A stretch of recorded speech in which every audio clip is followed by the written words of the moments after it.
In this WrestleTalk news, MJF and Tony Khan get into a heated argument, Ronda Rousey missed Raw due to a WWE botch, Luke's review of Raw, and more. Subscribe and enable notifications to always on for daily wrestling news videos because it's WrestleMania week, baby, woo! Support WrestleTalk!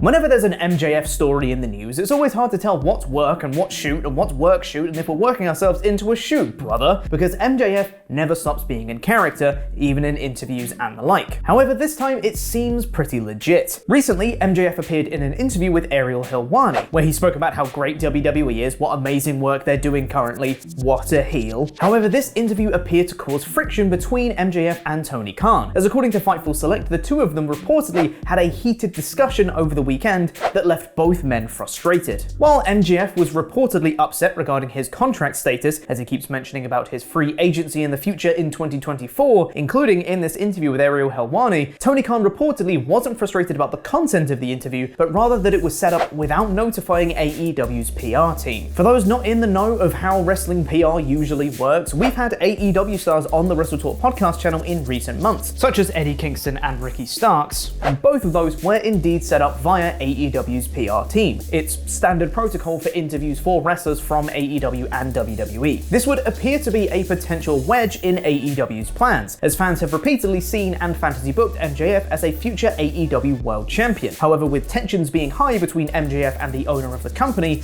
those plans might change. In a more recent and more positive update, however, Dave Meltzer of the Wrestling Observer reported that the issues between Khan and MJF are now said to be settled, and he confirmed that while the initial story was true, there was no fight or physical altercation between the two. As Luke mentioned in yesterday's news episode, WWE tried to stack last night's episode of WrestleMania Raw, with both Roman Reigns and Brock Lesnar appearing, wowee, both champions on one show, it must be Christmas, and announcing a huge tag match of Bianca Belair and Ronda Rousey versus Becky Lynch and Charlotte Flair. However, this announcement for the tag match was quickly deleted from social media, and of course, the match didn't happen on Raw. Ronda herself spoke on a Facebook stream on the day the announcement was made, saying, "I'm not going to be at Raw tomorrow, I think that's a mistake." On Wrestling Observer Live, Brian Alvarez revealed that the reason for her missing the show was that WWE didn't send her a plane ticket. Great job, WWE. Another announced match that never took place on WrestleMania Raw was Alpha Academy versus the Street Profits ahead of their triple threat match against RK-Bro at WrestleMania. However, Alpha Academy were pulled from the show for an unknown reason. According to Fightful Select, as of 7 PM EST yesterday, they were still on WWE's running order, with their match due to take place after the opening segment, but this didn't happen. However, we did see some build to the triple threat, as the main event was RK-Bro versus the Usos, with both teams of Shinsuke Nakamura and Rick Boogs and the Street Profits getting involved in a post-match brawl, though Alpha Academy were still nowhere to be seen. Fingers crossed everything is okay with them. The triple threat is still being promoted for WrestleMania currently, so hopefully it does still go ahead.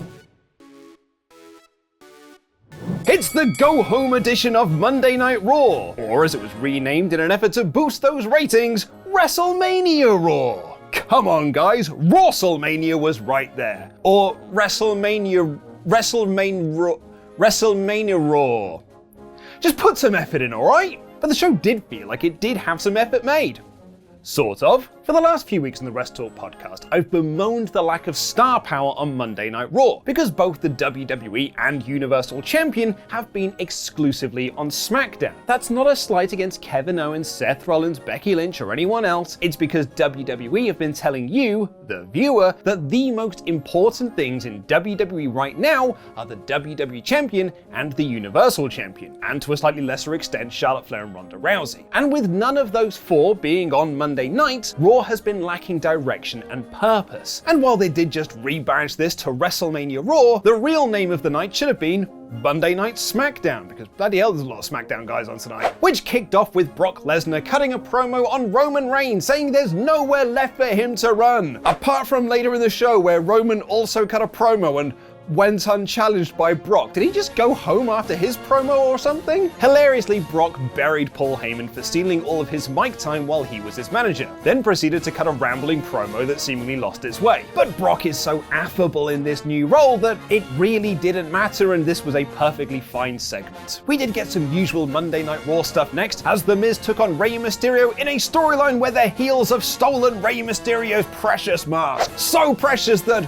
Ray just came out with another mask on, and then got back the one that Miz stole last week, so what's the story here? Well, dear viewer, the story is that Logan Paul is the big star, and him getting hit with the 619 is going to be the big spot for their Mania match, as he avoided it again on this show. They hit it on The Miz though, because he's not a star and doesn't matter. Seth Rollins arrived 3 hours early for his meeting with Vince McMahon, the payoff for which was he had to wait 3 hours for his meeting and it didn't bother him. Cool story, bro. Speaking of cool stories, bro, Seth Rollins has spent the last few weeks going to extreme lengths to get a WrestleMania match, to the point where it totally unraveled him last week and he destroyed the Monday Night Raw set. So what did Vince McMahon do here? He just gave him a WrestleMania match. Cool story, bro. The match will be against an opponent of Vince's choosing, and it will be hilarious if it isn't Cody. Omos then beat the Viking Raiders by counter when he hit one of them with a clothesline. I'm not kidding here. And that set up Raw's big return angle. Last month, it was reported that Bobby Lashley, who was WWE Champion at the time, was going to be off the show for months due to a shoulder injury. But like the freak athlete that he is, Bobby Lashley is back on Raw just a few weeks later and will now face Omos at WrestleMania. On paper, actually, I mean on paper it sounds horrible, but on paper, this does sound like a good idea. Omos cannot be defeated by a regular man, but Bobby Lashley is no ordinary Bob. He's the Almighty. And WWE have been so protective of Omos since his in-ring debut last Mania. As the Omos character, let's not forget his short stint as Big Ninja with Tozawa, to the point where Omos hasn't been taken off his feet in over a year, which is such an intriguing and tantalizing premise going into their WrestleMania. Oh, no, wait, Bobby just took him off his feet on Raw. Like, what? That was your one thing, and you just did it with no fanfare. And worse still, it didn't even get a reaction from this hot crowd. A failure this was. What isn't a failure, and I cannot believe I'm saying this, is Reggie proposing to Dana Brooke backstage, which she accepted, saving her from Tamina,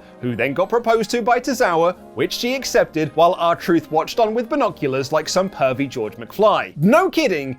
This might have been my favorite thing on the show. I proper laughed at it, and I don't know what that says about me. Roman Reigns cut that aforementioned promo, which is fun for a viewer watching it on replay, as it means you can skip forward about 10 minutes and miss absolutely nothing but a long entrance. The promo was great, really great, but it's a promo I've heard before, and it was so weird having Brock and Roman on the show and do nothing with them other than chat in separate segments. The Steiner brothers have a 33 1/3% chance of going into the Hall of Fame, and the goody team of Sasha Banks, Naomi, Rhea Ripley, and Liv Morgan beat the baddie team of Queen Zelina, Carmella, Shayna Baszler, and Natalya. Kevin Owens cut a good promo on Steve Austin after a superb video package for the Rattlesnake. Seriously, this promo video was ace, even if it was soundtracked by Kid Rock. And then Raw's Austin Theory took on SmackDown's Ricochet. One of these men is the Intercontinental Champion, and the other one isn't. One of these men has a massive storyline for WrestleMania, and the other one doesn't. One of these men won this match with ease in 90 seconds, while the other one looked like a total chump.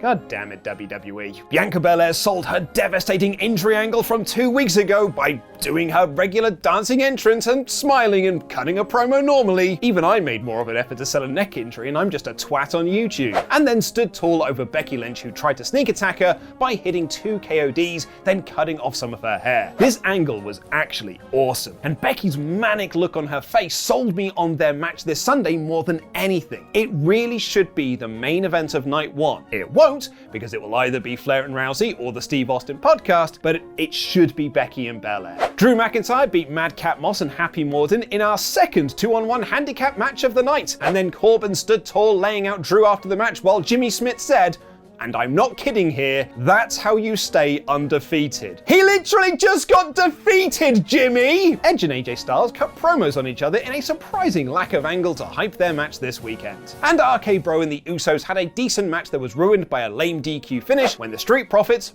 like heels, jumped RK Bro and then, like chumps, got laid out by RK Bro. What a weird finish to the show. It's surprising that this review has gone on so long because, despite there being a lot to say, not a whole lot of anything actually happened on the go-home edition of Raw before WrestleMania. Credit to WWE, every segment was designed to hype up Mania, but I don't think every segment was also successful in doing so. This week's Raw is 2 out of 5.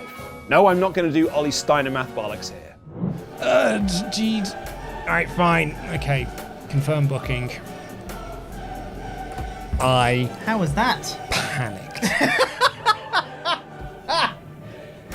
I love to hear that, Luke. That was not a fun time.